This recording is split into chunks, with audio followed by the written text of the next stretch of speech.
히브리서 9장 27절 말씀에 한 번 죽는 것은 사람들에게 정해진 것이요 이것 뒤에는 심판이 있나니라고 해서 저희들이 이제 복음을 전할 때 이 말씀을 상당히 많이 이제 저희들이 언급을 합니다. 그런데 우리가 이제 이런 말씀이 있다 보니까 밖에 있는 많은 교회들이나 특히 이제 우리 안에 어떤 관념들이 들어갈 수 있냐면 성경에서 심판 그러면 몇 가지로 우리가 생각을 하게 됩니까? 그냥 단 한 가지밖에 없는 일반적인 그런 전체적인 심판이 있는 것을 저희들이 그렇게 이제 많이 생각을 하게 됩니다. 물론 이제 저희 같이 이제 독립침례교에서 공부하신 분들은 심판도 뭐 여러 가지 종류가 있구나라는 거를 이제 교리 공부를 통해서 아시긴 하지만 이제 그럼에도 불구하고 우리가 이런 말씀들 또 깊이 잘 분별하지 못할 때가 있습니다. 그래서 이제 여기 히브리서 9장 27절에 사람에게 심판이 있다는 것은 분명한 사실입니다. 그러나 성경에는 여러 가지 심판들이 언급되고 있고 우리가 이런 말씀을 해석할 때 우리 인간의 관점에서 심판이 있다라고 하는 그런 관점을 좀 초월해서 성경 창세기부터 계시록까지 온 우주 만물을 창조하시고 역사를 주관하시는 하나님의 관점에서 성경이 여러 형태가 있다라고 하는 그런 관점을 가지시기 바랍니다. 왜냐하면 자꾸 인간의 관점에서 생각하게 되면 우리에게는 어떤 심판만 생각합니까? 천국 가는 심판, 지옥 가는 심판 이렇게만 자꾸 생각하게 되면은 우리가 이제 성경 말씀을 할 때 여러 가지 심판들에 대한 말씀을 놓칠 수 있기 때문입니다. 그러나 하나님의 관점에서 보게 되면은 여러분 제가 나눠드린 이제 그 유인물 위에 보세요. 거기 성경의 심판에 보면 성경이 총 몇 가지가 나옵니까? 총 5가지가 나옵니다. 첫째 심판은 갈보리에서 성도들의 죄를 심판하신 예수 그리스도께서 당하신 그 심판이 있습니다. 그 다음에 이제 둘째 심판은 저 공중에서 성도들의 행위를 심판하는 고린도후서 5장 10절 말씀을 근거로 한 그리스도의 심판이라는 게 있습니다. 이거는 우리 구원받은 성도들을 위한 그 심판이 있습니다. 그래서 이제 오늘 히브리서 9장 27절 말씀처럼 한 번 죽는 건 사람들에게 정해진 것이요. 구원받은 성도가 죽게 되면 그 뒤에 심판이 있는데 어떤 심판입니까? 그리스도의 심판석이라고 하는 그 심판이 있는 겁니다. 그런데 셋째 심판은 뭡니까? 유대인들을 위한 심판이다라고 해서 이 말씀은 공중에서 이 그리스도를 위한 행위에 관한 심판, 보상에 관한 심판이 있게 되면 그 다음에 이제 어린 양의 혼인식과 혼인 만찬을 7년 동안 벌어질 동안 이 땅에서는 그동안 예수님을 거부하고 예수님 못 박아 죽였던 유대인들을 대상으로 하는 7년 환란이 야곱의 고난의 때라고 하는 그 마태복음 24장 20절에서 21절에서 이야기하는 셋째 심판이 이제 이 땅에서 이제 7년간 열리게 됩니다. 그래서 이제 우리가 이제 첫째 심판, 둘째 심판까지는 잘 아는데 요 유대인들을 향한 이 야곱의 고난의 때를 심판으로이라고 하는 그런 관점에서 이제 좀 여러분이 좀 이해하시기 바랍니다. 그 다음에 이제 올리브산에서 주님께서 지상재림하시게 되면 이제 천년왕국이 열리게 되는데 이 올리브산에서 내려오시고 나서 바로 예루살렘의 영광의 왕좌에서 유대인들을 향한 심판은 이미 다 끝났죠. 7년 환란기라는 게 끝났으면 누구만 남았습니까? 이제 이방 민족들에 대한 심판이 남아있는 거예요. 그래서 이제 여호사밧 골짜기라는 곳에서 예수님께서 친히 민족들을 이제 양의 민족과 염소의 민족으로 나누는. 근데 그 나누는 기준이 뭡니까? 그 7년 환란기 때 내 형제들인 유대인들을 어떻게 대했느냐를 가지고 양의 민족들은 예비된 왕국에 천년왕국에 들어가고 그 다음에 그 7년 왕국 때 고통받았던 그 유대인들과 그 구원받은 사람들에게 같이 이제 적그리스도와 함께 이제 잘 대우하지 않았던 민족들은 염소의 민족으로 이제 분류가 돼서 이제 지옥, 이제 불호수로 가게 되는 그런 말씀이 이제 넷째 심판이 되겠습니다. 그 다음에 이제 천년왕국 동안 예수님께서 다스리고 나서 이제 마지막에 이제 단 한 번에 이제 심판이 열리게 되는데 그 심판이 5째 심판으로 성경에는 요한계시록 20장 11절에 12절 말씀에 보면은 큰 흰 왕자 심판이다라고 해서 개역성경에는 백보자 심판이라고 되어 있습니다. 이 심판은 우리 구원받은 성도들에 대한 심판은 이미 그리스도의 심판석에서 끝났잖아요. 그래서 이 심판은 이제 그 불신자들을 위한 심판으로서 믿지 않았던 자들이 다 이제 부활이 한번 몸으로 이제 부활을 했다가 이제 하나님에 의해서 심판받고 이제 영원히 불호소에 떨어지는, 성경에는 이렇게 총 5개의 이제 심판을 이야기하고 있는데, 이 여러 가지 심판이 일정한 시간적인 간격을 두고 이렇게 벌어진다고 하는 것을 저와 여러분들은 이제 잘 분별을 해야 됩니다. 우리 이제 그 말씀을 하나하나 좀 자세하게 말씀을 이제 살펴보도록 하겠습니다. 그래서 이 5가지의 심판들을 대상과 때와 장소와 심판의 근거와 결과 같은 이런 5가지 측면에서 이제 라키 목사님 이제 설명을 하고 있는데, 그것을 여러분에게 좀 이렇게 하나하나씩 이제 설명을 드리고, 아마 오늘 이 시간에 제가 이 말씀 다 다루지 못할 것입니다. 이 말씀은 오늘은 이제 한 둘째 심판까지 다루게 되고, 다음 주에는 이제 등대 찬양제를 한 다음에 마지막 12월 마지막 주에 5째 심판까지 다 다루게 되면은, 아마 이제 제가 다루고자 하는 그런 중요한 교리들은 올 안에 이제 다 다루게 될 것 같습니다. 자, 이제 첫 번째 심판을 한번 보겠습니다. 첫 번째 심판은 한번 따라해 보시죠. 첫째 심판. 첫째 심판은 따라해 보시죠. 그리스도인들의 죄에 대한 심판입니다. 네. 첫째 심판. 우리 아까 도표에서 보시죠. 요 첫째 심판은 그리스도인들의 죄에 대한 심판입니다. 그런데 여러분, 여기서 잘 기억하시기 바랍니다. 성경에는 죄와 죄들을 구분하고 계십니다. 근데 우리가 이런 말씀을 잘 못 듣는데, 우리가 이제 흠정역 성경을 쓰다 보면은 저와 여러분들이 그런 용어적인 차이를 좀 잘 아셔야만 됩니다. 단수로서의 죄는 바로 이제 아담이 불순종했을 때 무엇이 생겼습니까? 죄의 본성이 생겨서 이제 그 죄성, 죄의 본성, 죄의 권능으로 인해서 우리가 죄를 짓게 되었지 않습니까? 그거를 우리가 다른 말로 또 뭐라고 얘기합니까? 신학적으로는 그냥 원죄다 뭐 이렇게 이야기할 때가 있는데, 그 믿는 자들의 죄에 대해서 이제 심판하는 것이 이제 AD 30년에 갈보리에서 예수 그리스도께서 다 이루신 이제 사역이다라고 볼 수가 있고, 그 결과로 이제 어떤 일이 일어났습니까? 바로 그리스도의 죽음, 예수님의 죽음과 우리 그 예수님을 믿은 성도들이 의로워지는 그런 이제 결과를 가져오게 한 것이 이제 첫 번째 심판입니다. 그래서 이 갈보리에서의 첫 번째 심판은 이미 다 어떻게 됐었죠?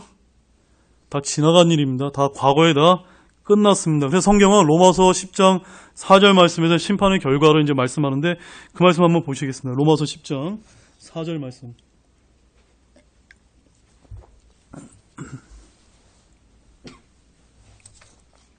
로마서 10장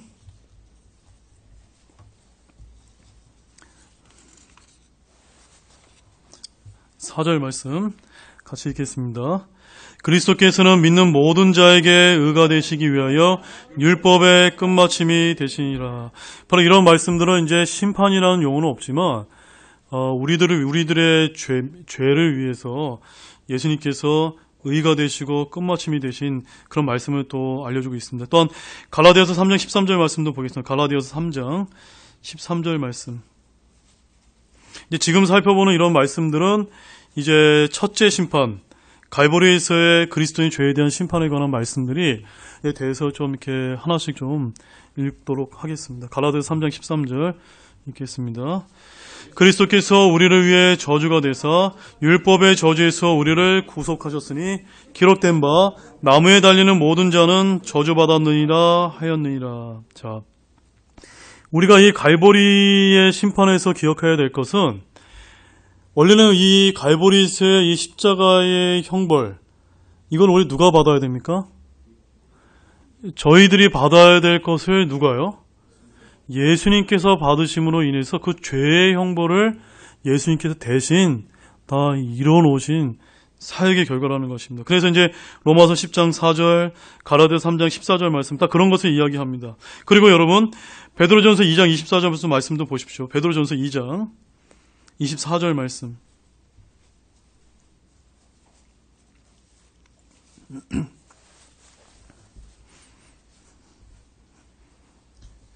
읽겠습니다. 친히 나무에 달려 자신의 몸으로 우리의 죄들을 지셨으니 이것은 죄들에 대하여 죽은 우리가 살아서 의에 이르게 하려 하심이라. 그분께서 채찍에 맞음으로 너희가 고침을 받았나니. 바로 예수님께서 우리 대신에 갈보리에서 심판을 당하신 겁니다. 그리고 이제 요한복음 5장 24절 말씀도 같이 보겠습니다. 요한복음 5장 24절 말씀.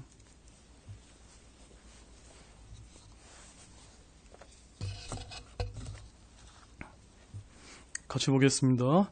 진실로 진실로 내가 너희에게 이르노니 내 말을 듣고 또 나를 보내신 분을 믿는 자는 영존하는 생명이 있고 또 죄에 이르지 아니하니 사망에서 생명으로 옮겨졌느니라.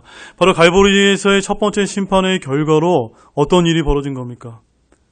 우리가 받아야 될 그 죄의 형벌을 예수님께서 받으심으로 인해서 사망에서 생명으로 옮겨지는 그런 놀라운 일이 이제 벌어졌다. 이것이 이제 우리가 다른 말로 뭐라고 얘기합니까? 우리가 구원을 받았다라고 이렇게 이야기를 합니다. 그래서 믿는 사람들, 바로 구원받은 사람들의 죄에 대한 심판은 갈보리 십자가에서 이미 지나갔습니다.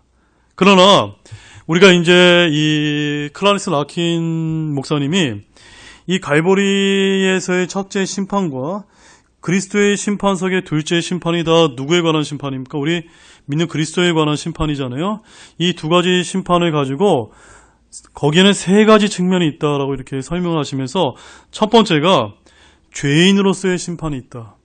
두 번째가 아들로서의 심판이 있다. 세 번째가 종으로서의 심판이 있다라고 말씀하시면서 좀 전에 읽었던 첫째 심판, 바로 갈보리에서의 이런 심판은 죄인으로서의 이제 심판에 대해서 제가 여러분에게 설명을 드렸습니다.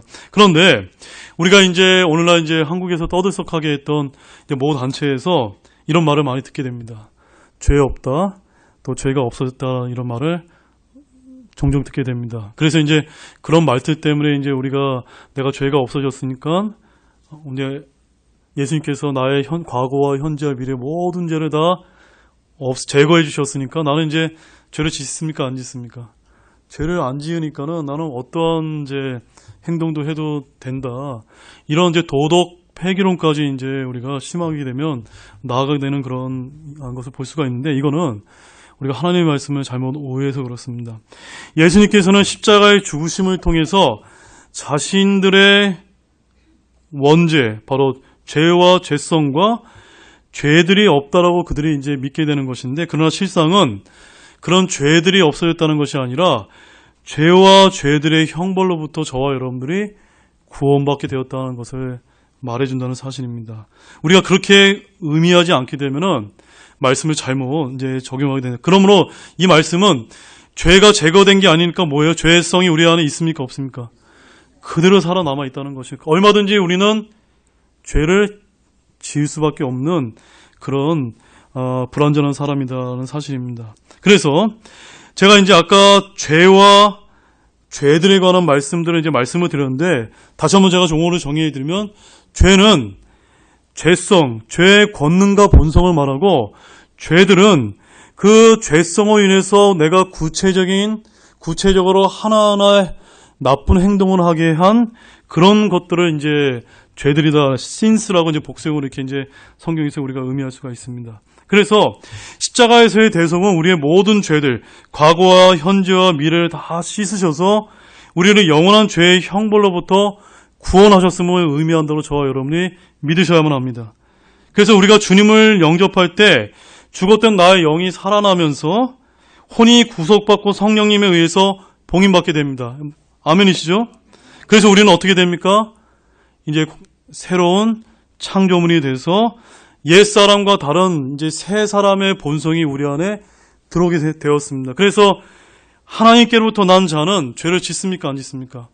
죄를 짓지 않는다라고 하신 그것은 바로 새 본성, 이제 새 사람과 연관되어 있습니다. 이것을 우리가 지난주에 제가 뭐와 연관돼서 말씀드렸냐면 우리가 구원받게 되면 우리의 신분을 이야기하는 것이다.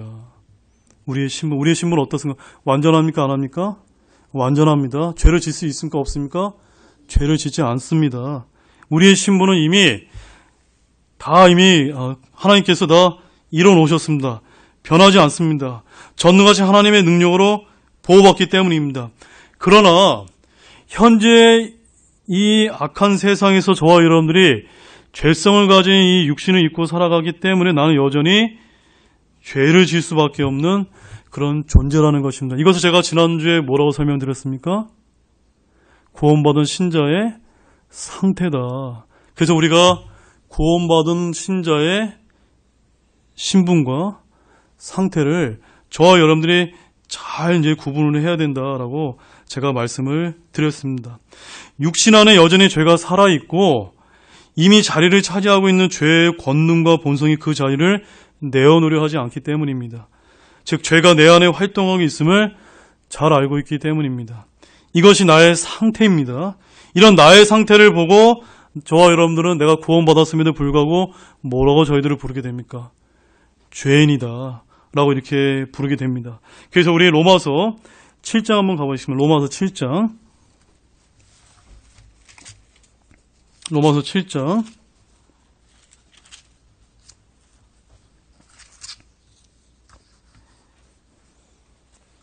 21절 말씀 같이 21절에서 22절 말씀 같이 읽겠습니다. 그런즉 내가 한 법을 발견하니 곧 내가 선을 행하기 원할 때 악이 나와 함께 있는 것이로다. 내가 속사람을 따라 하나님의 법을 즐거워하나. 네. 구원받은 우리 속사람의 생명으로는 하나님의 법을 즐거워하게 되어 있고 죄를 짓지 않고 우리의 신분은 완전합니다. 그러나 23절 말씀 읽어보세요. 내 지체들 안에 다른 법이 내 생각의 법과 싸워 지체들 안에 있는 죄의 법에게로 나를 사로잡아가는 것을 내가 보는도다. 여전히 무엇이 있는 겁니까? 죄성. 바로 옛 본성이 있기 때문에 죄의 법에 사로잡혀가서 죄를 짓게 되는 나 자신의 그런 참혹한 모습을 보게 됩니다. 그래서 사도 바울이 뭐라고 고백합니까? 24절에서 나는 비참한 사람이다.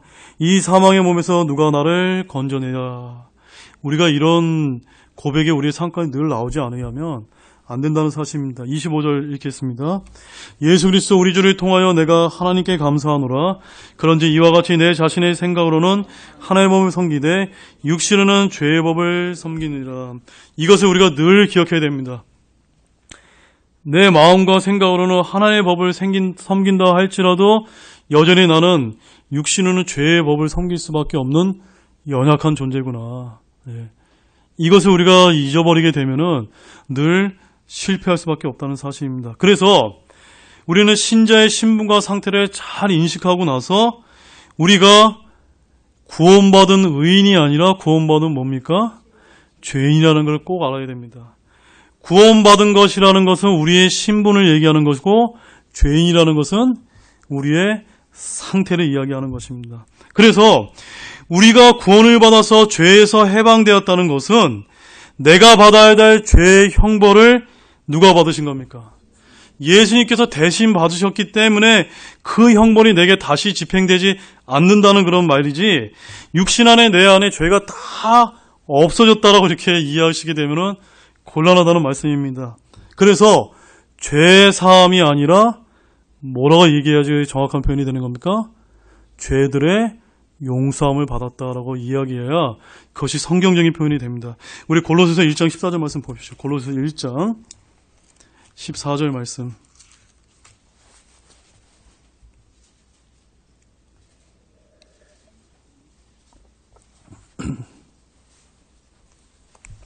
골로새서 1장 14절 말씀입니다. 같이 읽겠습니다. 그분 안에서 우리가 그분의 피를 통해 구속 곧 죄들의 용서를 받았도다. 예. 우리가 아까도 찬양의 가사들에 보면 어떤 용어들이 많이 있냐면 죄사함이라는 이야기가 있는데 사실은 더 정확한 표현은 뭡니까? 죄들의 용서함을 받았다. 네. 이 표현이 성경적인 표현입니다. 이것을 꼭 잊지 마시기 바랍니다. 그래서 죄인인 저와 여러분들이 예수님을 믿게 되었을 때 자신의 구세주를 영접하는 순간 나의 죄 문제는 즉시 해결됩니다. 그래서 우리의 불법이 예수님께 맡겨졌다면 이미 우리에게는 이제 없어진 것입니다. 하지만 죄의 문제와 죄들의 문제는 다르기 때문에 여전히 우리는 또한 죄성을 짓고 죄를 지을 수밖에 없는 그런 사람이고, 옛사람과 새사람이 혼합된 이중적인 우리가 그런 인간이기 때문에 죽는 그날까지 끊임없이 우리가 이제 싸울 수밖에 없다. 그래서 이것이 언제 끝납니까? 죽어서 우리가 휴거되어서 주님 만날 때까지 이제 이루어진다는 것을 아시기 바랍니다. 그래서 이제 우리 편에서는 뭘만 하시면 되겠습니까? 요한일서 2장 1절 말씀 읽겠습니다. 요한일서 2장 1절 말씀. 요한일서 2장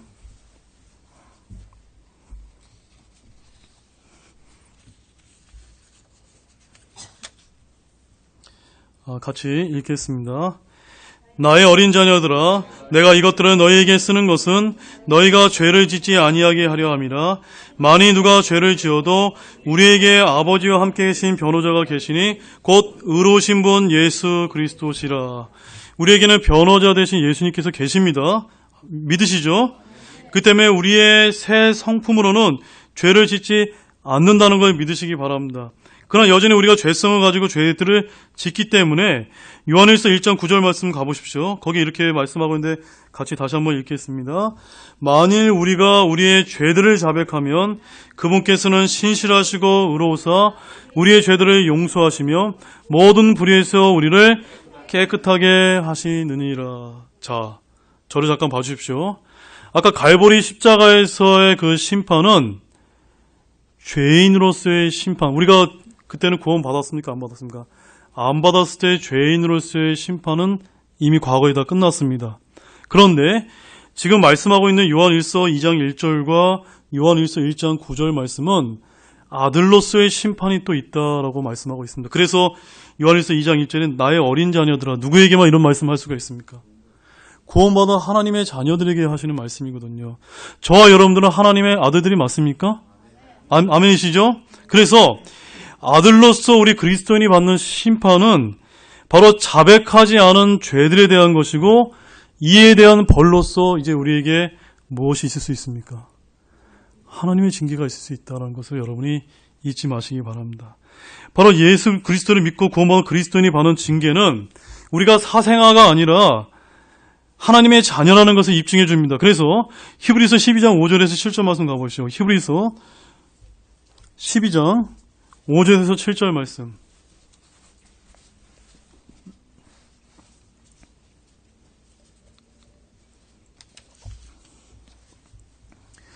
히브리서 12장 5절 7절 같이 읽겠습니다. 또한 자식들에게 하던 너희에게 말씀하시는 권면을 너희가 잊었도다. 이르시되 내 아들아, 너는 주의 징계를 멸시하지 말며 그분께 책망받을 때 낙심하지 말라. 주께서 사랑하는 자를 친히 징계하시고 자신이 받아들이는 아들마다 채찍질하시니라 하셨느니라. 너희가 징계를 견디어내면 하나님께서 아들들을 대우하듯 너희를 대우하시나니 아버지가 징계하지 않는 자가 무슨 아들이냐. 네. 여러분, 징계 받으신 적이 있습니까? 하나님의 징계를 멸시하지 마십시오. 하나님의 그 징계, 주의 징계는 저와 여러분들이 하나님의 아들들, 자녀들이기 때문입니다. 이것이 저와 여러분에게 주어지는 아들로서의 이제 심판의 그런 측면입니다.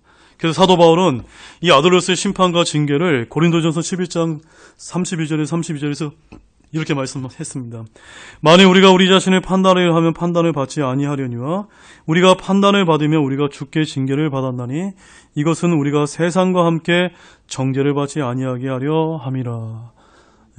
이 하나님의 마음을 여러분이 잘 잊지 마시기 바랍니다. 바로 아들로서, 하나님의 자녀로서 우리의 의무는 매일매일 나 자신의 삶을 돌아보고 죄들을 자백함으로 우리 하늘 아버지의 징계를 이제 피할 수 있도록 애쓰는 우리 형제자매님 되시기를 원합니다. 이것이 이제 아들로서의, 죄인으로서의 심판과 아들로서의 심판으로서 우리 그리스도인들이 받는 죄들의 죄에 관한 심판의 영역을 말씀하고 있고, 이제 세 번째는 이제 종으로서의 심판이 있는데, 이 말씀은 우리가 이제 아까 살펴봤던 둘째 심판, 성도들의 행위에 관한 심판과 이제 연관이 되어 있습니다. 자, 둘째 심판은 대상이 이제 죄인입니까? 불신자입니까? 구원받은 신자입니까? 구원받은 거듭난 그리스도인들의 행위에 관한 심판입니다. 그리고 이때는 언제 일어납니까? 바로 교회가 휴거되어서 공중에서 주님을 만나게 될 때 일어나게 됩니다. 그리고 장소는 공중에서의 그리스도의 심판서, 또 심판의 근거는 우리 거듭난 이후의 행위입니다. 잘 들어보시죠. 거듭난 이전의 행위는 어떻게 됐습니까?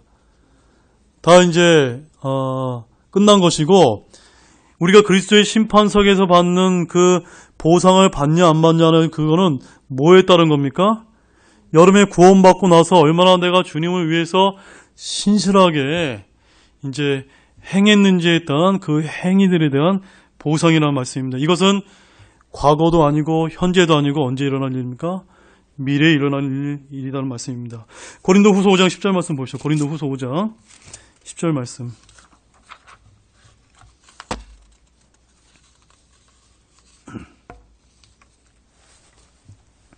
고린도후서 5장 10절 말씀 읽겠습니다. 우리가 반드시 다 그리스도의 심판석 앞에 나타나리니 이로써 각 사람이 좋은 것이든 나쁜 것이든 자기가 행한 것에 따라 자기 몸 안에 이루어진 것들을 받으리라. 우리가, 여기 우리는 구원받은 성도들이 다 포함된 말씀입니다. 한두 명이 제외되는 게 아니라 모두가 다 반드시 어디 앞에 나타나게 됩니까? 그리스도의 심판석 앞에 서게 된다는 것. 그 그리스도의 심판석 앞에 서서 하나님께 회개보게 하게 되는데 뭐에 대해서 회개보게 하게 됩니까? 구원받은 이후에 우리의 행위가 주님이 보시기에 좋은 것, 선한 행실, 나쁜 것, 나쁜 행실에 따라서 우리가 심판을 받는다 라고 이렇게 말씀을 하고 계십니다. 여기 우리라고 하는 대명사가 고린도후서 5장에 무려 26번이나 나오는데 이 단어는 모두 다 그리스도인들을 의미하고 있고 이 편지가 고린도 교회 그리스도인에게 쓰여진 거기 때문에 여기서 말하는 심판은 오직 구원받은 그리스도인에게만 해당되는 그런 말씀이라는 사실입니다. 이 심판은 잘 들어보시죠. 심판받는 사람이 내가 죄인인지 아닌지를 판가름하는 그런 심판이 아닙니다. 왜냐하면 그것은 구원받은 자들만을 위한 심판이기 때문입니다. 이 심판은 그래서 라킨 목사님 뭐라고 이제 설명을 하시냐면 육상 경기와 같다라고 이렇게 이야기합니다. 여러분 옛날에 이제 그 고대 그리스에서 육상 경기가 어땠냐면요, 훌륭한 경기를 마친 사람에게는 그에게 상이 주어졌습니다. 그래서 이제 그 말씀을 기억하시면 우리 고린도전서 3장, 고린도전서 9장 한번 보죠. 9장 먼저 보십시오. 고린도전서 9장. 24절에서 27절 말씀 보십시오.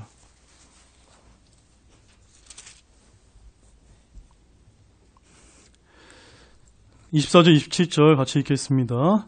경주할 때 달리는 자들이 다 달릴지라도 한 사람이 상을 받는 줄 너희가 알지 못하느냐?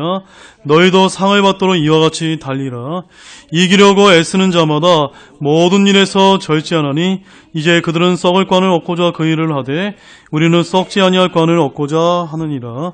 그러므로 내가 이와 같이 달리되 정해진 것이 없는 것처럼 하지 아니하고 또 이와 같이 싸우되 허공을 치는 자같이 하지 아니하며 오직 내가 내 몸을 억제하며 복종시킴은 내가 다른 사람들에게 복음을 선포한 뒤에 어떠한 방법이로든 내 자신이 버림받은 자가 되지 않게 하려 함이니라. 지금 우리가 읽어봤던 이 고린도전서 9장 24절 27절 말씀은 우리가 그리스도의 심판석 앞에서 어떻게 하면 주님으로부터 내가 받아야 될 상급을 잘 받을 수 있는지가 여기서 잘 설명되는 말씀입니다. 자칫 잘못하면 우리는 허공을 치는 겁니다. 허공을. 그러니까 목표물을 잘못 겨준해서 이쪽을 향해서 달려가야 되는데 내가 거꾸로 가는 겁니다. 그것은 이제 우리 허공을 치는 것과 같이 예수님이라고 하는 결승전을 향해서 우리가 똑바로 달려가야 되는데 잘못된 종교적인 습관을 가지고 내가 신앙생활을 하거나 이렇게 될 때 내가 주님께서 받을 상급이 아무것도 없다. 그래서 그런 것들을 우리가 받기 위해서는 어떻게 해야 된다고 말씀하고 있습니까? 모든 일에서 이기려면 절제해야 된다. 그 다음에 내 몸을 억제해서 복종시켜야 되는 이런 삶을 바로 우리가 뭐라고 얘기합니까? 성화의 삶이다. 이건 이제 죽는 그날 때까지 우리가 그렇게 삶을 잘 살게 될 때 그리스도의 심판석에서 그 행위들에 대한 보상을 받는다라고 말씀하고 있습니다. 자, 고린도전서 3장 11절에서 15절 말씀 보겠습니다. 고린도전서 3장 11절에서 15절 말씀. 이 말씀도 우리가 자주 읽었던 말씀이지만 오늘 이 시간을 통해서 다시 한번 우리 명확하게 잘 이해하는 그런 시간이 되기를 원합니다. 같이 읽겠습니다. 아무도 이미 놓인 기초 위에 능히 다른 기초를 놓을 수 없나니 이 기초는 곧 예수 그리스도시니라. 그런데 만일 어떤 사람이 이 기초 위에 금이나 은이나 보석이나 나무나 건초나 짚을 세우면 각 사람의 일이 드러나리라.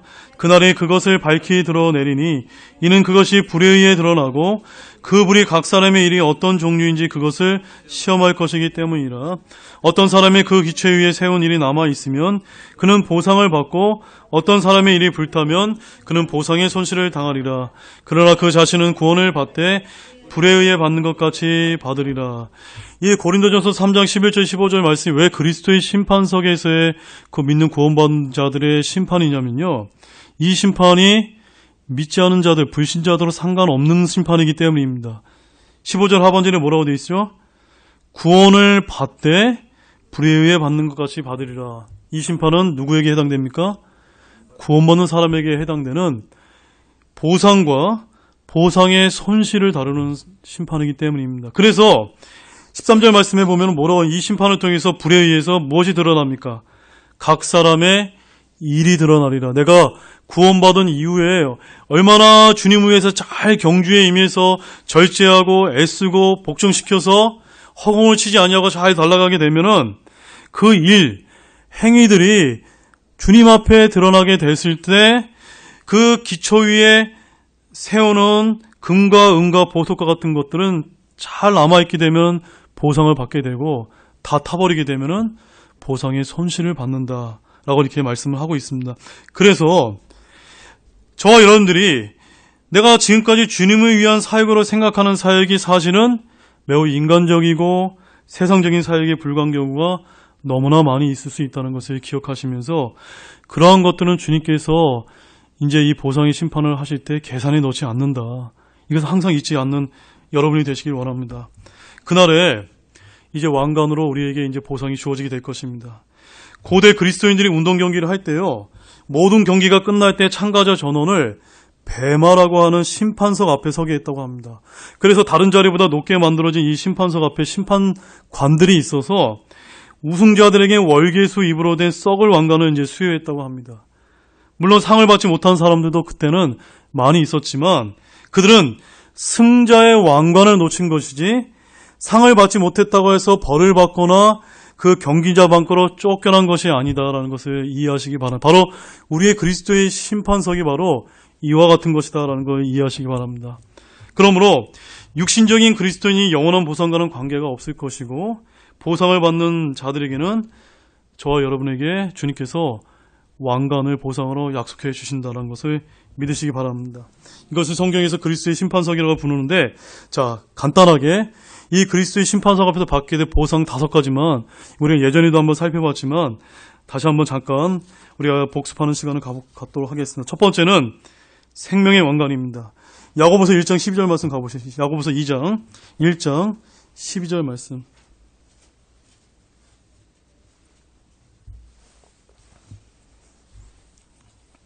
야고보서 1장 12절 말씀 읽겠습니다.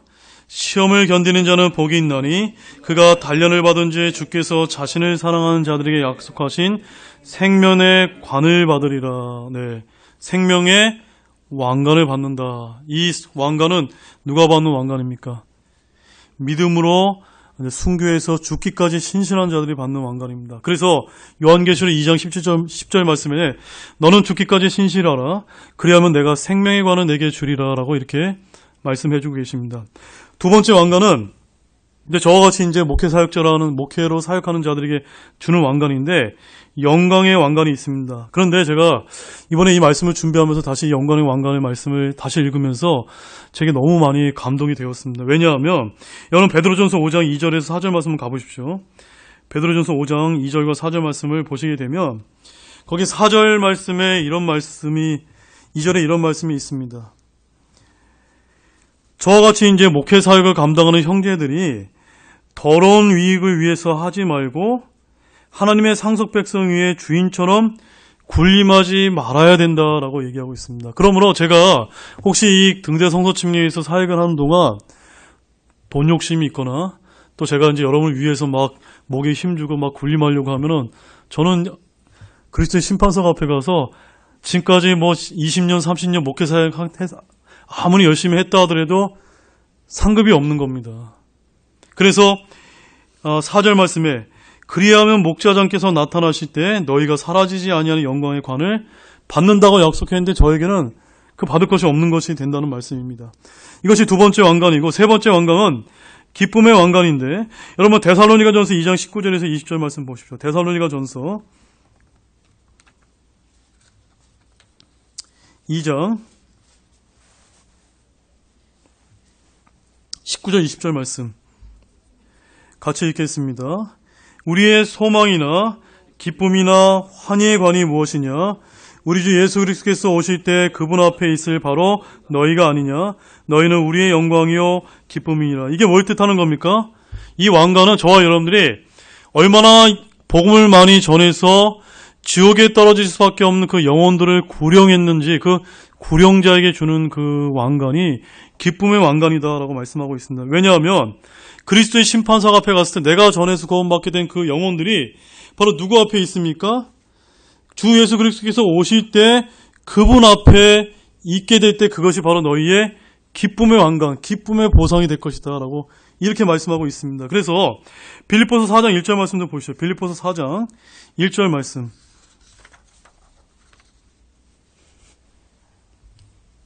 빌립보서 4장 1절 말씀 같이 읽겠습니다. 그러므로 극진히 사랑하고 사모하는 나의 형제들 곧 나의 기쁨이여 왕관이 나의 극진히 사랑하는 자들아 이와 같이 주 안에서 굳게 서라. 저와 여러분들이 지금 구원받았다면 지금 애써야 될 건 뭐냐면요.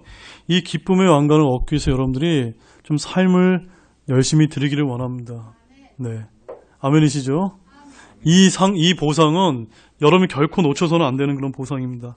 마지막 네 번째는 디모데전서 4장 8절 말씀이 있습니다. 디모데전서 4장 8절 말씀 같이 읽겠습니다. 디모데후서 4장 8절 말씀 읽겠습니다. 이유로는 나를 위하여 의의 관이 예비되어 있나니 주 곧 의로우신 심판자께서 그날에 그것을 내게 주실 것이요 내게만 아니라 그분의 나타나심을 사랑하는 모든 자들에게도 주시리라. 참 이 말씀 너무 감사한 말씀입니다. 우리 교회에 다시는 모든 형제자매님들 예수님께서 재림하셔서 공중에서 만나는 거 다 고대하십니까? 고대하게 되면은 그분의 나타나심을 사랑하는 모든 자들에게 주시겠다라고 약속하고 계십니다. 그러면 여러분에게는 이미 의의 왕관이 다 약속되어 있다는 것이 여러분 하나님께 영광 돌리시기 원합니다. 그러나 안타깝게도 오늘날 교리가 많이 약화되어 있기 때문에 예수 그리스도의 재림을 소망하지 않는 교회들도 있다는 것에 한탄하지 않을 수가 없습니다. 우리가 그런 성도들에게도 이런 하나님의 말씀을 잘 가르쳐야 될 의무와 책임이 저와 여러분이 있다는 것을 이 말씀을 통해 잊지 마시기 바랍니다. 마지막으로 이제 썩지 않을 왕관, 다섯 번째 왕관이 있는데 고린도전서 9장 25절에서 27절 말씀 아까 읽었던 말씀이죠. 다시 한번 보겠습니다. 고린도전서 9장 25절 말씀입니다. 25절만 읽죠. 읽겠습니다. 이기려고 애쓰는 자마다 모든 일에서 절제하나니 이제 그들은 썩을 관을 얻고자 그 일을 하되 우리는 썩지 않을 관을 얻고자 하느니라. 우리가 이 세상에서 정말 열심히 신앙생활해오고 교회 봉사도 하고 정말 열심히 믿어왔는데 그 모든 것이 그리스도의 심판석 앞하게 되면 내가 썩을 관을 위해서 일했는지 썩지 않을 관을 위해서 일했는지가 다 결정나게 될 것입니다. 썩을 관은 보상의 손실이고 썩지 않을 관은 바로 여러분의 보상으로서 왕관으로서 여러분에게 주어지게 될 것입니다. 그러나 이런 왕관은 어떻게 받습니까? 내 몸을 쳐서 복종했던 바로 주님을 믿고 승리했던 이기는 자들에게 주어지는 상이라는 것을 믿으시기 바랍니다. 자, 마지막 말씀으로 요한 1서 2장 28절만 말씀만 읽고 오늘 말씀을 좀 마치도록 하겠습니다. 요한 1서 2장 28절 말씀입니다.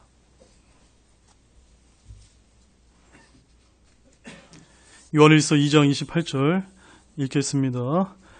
어린 자녀들아 이제 그분 안에 거하라. 이것은 그분께서 나타나실 때 우리가 확신을 가지게 하려 함이라. 또 그분께서 오실 때 우리가 그분 앞에서 부끄러움을 당하지 아니하게 하려 함이라. 아멘. 여러분 이 말씀 아멘이십니까? 꼭 이 말씀 여러분 잘 기억하시기 바랍니다. 우리가 구원받은 것으로 족하다 이러면 안 됩니다. 먹을 것과 입을 것과 이런 것으로 만족하고 족하다 하는 거는 괜찮은데 내가 구원받았으니까 족하다라고 끝나는 것이 아니라 구원받았음에도 우리는 여전히 예수 그리스도에게 초점을 맞추고 허공을 치는 것이 아니라 이기려고 애쓰는 겁니다. 모든 일에서 절제하는 겁니다. 몸을 쳐서 복종하는 겁니다. 그럴 때 그분께서 오실 때 우리 앞에 부끄러움이 없습니다. 어떤 사람들은 여러 가지 왕관으로 하나님이 주신 보상이 영원토록 여러분의 상급으로 주어지게 될 것인데 어떤 신자들은 구원만 제가 항상 말씀드리죠. 구원만 딸랑 받아가지고 영원히 이제 부끄러움을 받는 그런 우리 신자는 되지 말아야 되겠다. 여러분 그것이 아니라면 우리 교회에 나오는 이유가 없습니다. 우리 교회는 구원받고 철저하게 그리스도의 심판석 앞에서 우리 주어진 이런 보상들을 향해 열심히 달려가는 저와 여러분이 되어야 되겠습니다. 아멘이시죠? 기도가 마치도록 하겠습니다. 하나님 아버지 참 감사를 드립니다. 오늘 성경의 심판, 바로 5가지 종류의 심판에 대해서 우리가 개괄적으로 살펴봤고 그 심판들 중에서도 먼저 우리 믿는 그리스도인들에게 해당되는 첫째 심판인 갈보리에서의 심판과 그 다음에 둘째 심판인 우리 그리스도의 심판석에 관한 말씀을 저희들이 살펴보았습니다. 하나님 아버지 참으로 오늘날 하나님의 말씀이 많이 훼손이 되어서 이런 하나님의 여러 가지 심판들을 잘 구분하지 못하고 또 공부하지 않았기 때문에 많은 사람들이 우리가 죽었을 때 구원받고 그리스도의 심판석 앞에서 보상과 보상의 손실을 받을 수 있다는 이런 그리스도의 심판석에 관한 교리가 많이 악화되어 있습니다. 주님, 여기 계신 우리 사랑하는 형제자매님들 모두는 이런 분명한 하나님의 말씀을 통해서 목표를 분명하게 설정하고 내가 어느 날 나를 구원하여 주신 그 그리스도의 심판석 앞에서 하나님께 회개 보고한다는 그런 분명한 그런 말씀을 믿으면서 단 한 명도 부끄러움을 당하지 않는 우리 모든 우리의 등대동체의 성도님들이 될 수 있도록 우리의 삶을 이끌어 주시기를 원합니다. 감사를 드리며 이 모든 말씀을 예수님의 이름으로 간절히 기도를 드렸습니다. 아멘. 여러분 수고하셨습니다.